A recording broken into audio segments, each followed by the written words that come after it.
Shalom, salam sejahtera bagi Bapak Ibu Saudara-saudara, anak-anak yang dikasihi oleh Tuhan Yesus Kristus. Jumpa kembali bersama saya Pendeta Eka di dalam renungan firman Tuhan pada hari ini, hari Kamis 12 Oktober 2023. Sukacita dan damai sejahtera dari Tuhan Yesus kiranya menyertai hidup kita sekalian, puji Tuhan. Pembacaan firman Tuhan hari ini sampai pada Kisah Para Rasul pasal yang ke-10.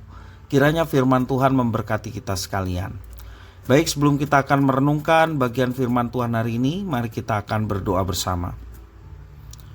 Tuhan Allah Bapa di surga, di dalam nama Tuhan Yesus, kami datang padamu mengucapkan syukur, terima kasih buat kasih setia dan pemeliharaan Tuhan atas hidup kami.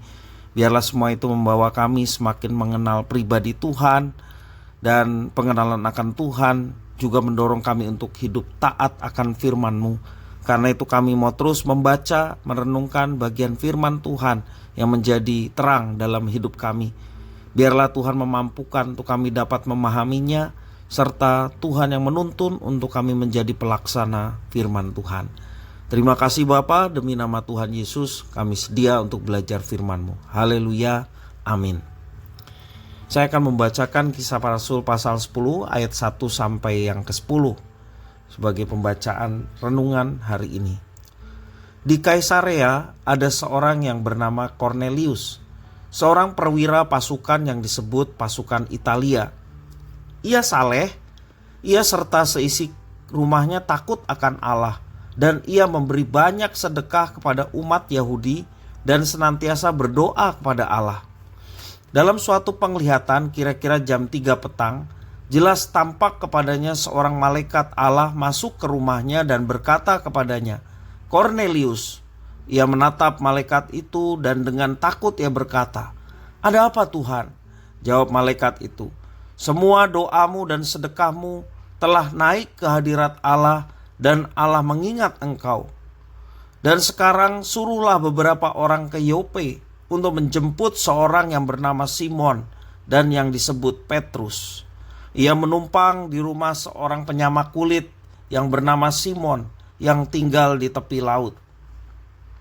Setelah malaikat itu berbicara kepadanya, ia meninggalkan dia. Dipanggilnya 2 orang hambanya beserta seorang prajurit yang saleh dari orang-orang yang selalu bersama-sama dengan dia. Dan sesudah ia menjelaskan segala sesuatu kepada mereka, ia menyuruh mereka ke Yope. Keesokan harinya, ketika ketiga orang itu berada dalam perjalanan dan sudah dekat kota Yope, kira-kira pukul 12:30 hari, naiklah Petrus ke atas rumah untuk berdoa. Ia merasa lapar dan ingin makan, tetapi sementara makanan disediakan, tiba-tiba rohnya diliputi kuasa ilahi. Demikian firman Tuhan. Bapak Ibu, saudara-saudara yang dikasihi oleh Tuhan Yesus Kristus, kita semua terberkati ada seorang dokter di Indonesia yang memiliki peran penting terkait metode pengobatan untuk pasien COVID-19 yang baru saja beberapa tahun yang lalu kita dilanda oleh musibah COVID-19. Ia rela namanya tidak dikenal. Ya, dokter ini rela namanya tidak dikenal asalkan hasil kerja kerasnya dalam menginisiasi terapi plasma konvalesen atau TPK bagi pasien COVID-19 dapat bermanfaat. Kerja kerasnya pun seolah terbayar lunas.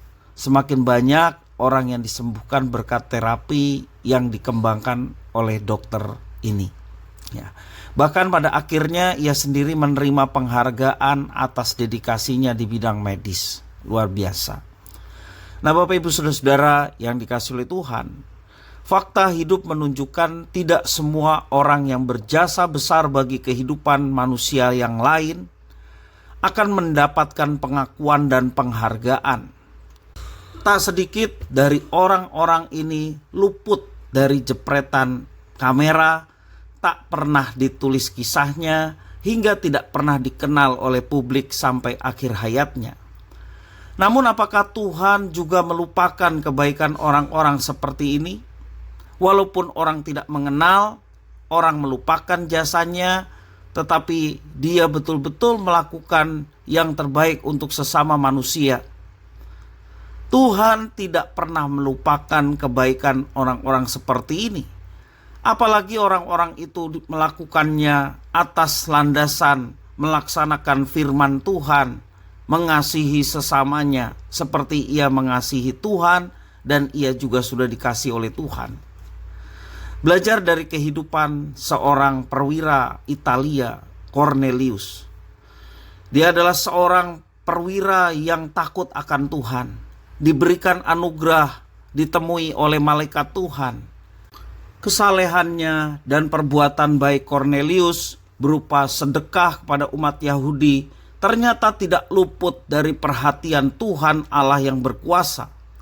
Kisahnya bahkan ditulis dalam kitab suci, Kisah Para Rasul, sehingga setiap orang yang membaca kisahnya dapat terinspirasi apa yang dilakukan atau kebaikan-kebaikan yang dilakukan oleh Cornelius. Bapak Ibu saudara-saudara yang dikasihi oleh Tuhan, apakah kita sedang berkecil hati karena mungkin jasa kita dilupakan atau diabaikan oleh manusia, bahkan oleh orang yang kita percayai? Kita tidak diingat lagi, padahal kita sudah melakukan yang baik. Bapak Ibu saudara, mari arahkan fokus kita bukan pada orang yang menerima kebaikan kita, bukan kepada orang supaya mereka memuji kita. Mari arahkan fokus pelayanan dan perbuatan baik kita kepada Tuhan, yakni pribadi yang tidak pernah luput memperhatikan setiap kebaikan yang dilakukan dalam rangka hidup takut akan Tuhan. Manusia boleh melupakan, tetapi Tuhan Allah tidak pernah melupakan, Dia memperhatikan. Bapak Ibu saudara-saudara, mari kita melandasi kehidupan pelayanan kita, kasih kita kepada sesama atas landasan firman Tuhan. Kita melaksanakannya dengan tulus, tanpa tendensi apapun selain daripada untuk menjadi kemuliaan Tuhan.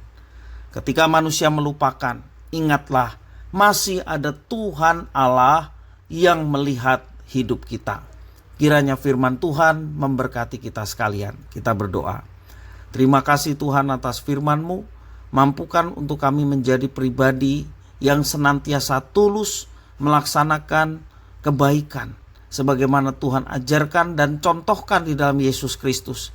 Juga rasul-rasul termasuk Cornelius yang memberikan satu teladan bagaimana dia memiliki kesalehan dan perbuatan baik dan menjadi teladan bagi kami yang hidup sekarang ini.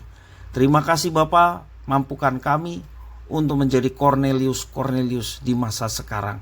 Demi nama Tuhan Yesus kami berdoa mengucap syukur. Haleluya. Amin.